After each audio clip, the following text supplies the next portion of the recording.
श्री लक्ष्मी कवचम। लक्ष्मी मे चाग्रतः पातु कमला पातु पृष्ठतः, नारायणे शीर्षदेशे सर्वांगे श्रीस्वरूपिणी, रामपत्नी तु प्रत्यङ्गे रामेश्वरी सदा अवतु, विशालाक्षी योगमाया कौमारी चक्रिणी तथा, जयदात्री धनदात्री पाशाक्षा मालिनी शुभा, हरिप्रिया हरिरामा जयंकरी महोदरी, कृष्णपारायणा देवी श्रीकृष्णमनमोहिनी, जयंकरी महारौद्री सिद्धिदात्री शुभंकरी, सुखदा मोक्षदा देवी चित्रकूटनिवासिनी,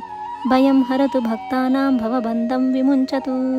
कवचं तन्महापुण्यं यः पठेद्भक्तिसंयुतः, त्रिसन्ध्यमेकसन्ध्यं वा मुच्यते सर्वसङ्कटात्। कवचस्यास्य पठनं धनपुत्रविवर्धनं, भीतिविनाशनं चैव त्रिषु लोकेषु कीर्तितं, भूर्जपत्रे समालिक्य रोचना कुङ्कुमेन तु, धारणाद्गलदेशे च सर्वसिद्धिर्भविष्यति, अपुत्रो लभते पुत्रं धनार्थी लभते धनं,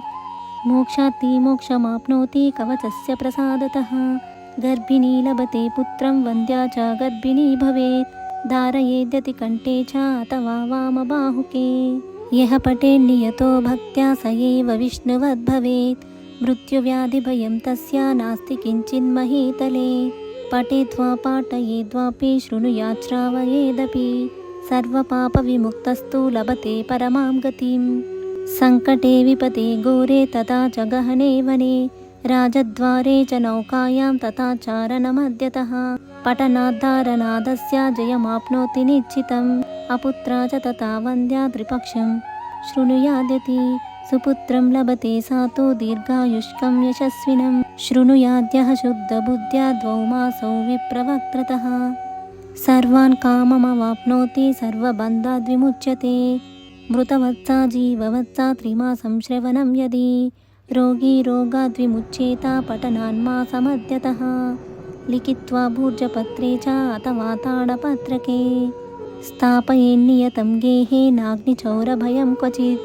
शृणुयाद्धारयेद्वापि पठेद्वा पाठयेदपि, यः पुमान् सततं तस्मै प्रसन्ना सर्वदेवताः, बहुना किमिहोक्तेन सर्वजीवेश्वरेश्वरी, आद्याशक्तिः सदा लक्ष्मी भक्तानुग्रहकारिणी, धारके पाठके चैव निच्चला निवसे ध्रुवम्। इति श्रीलक्ष्मी कवचम्।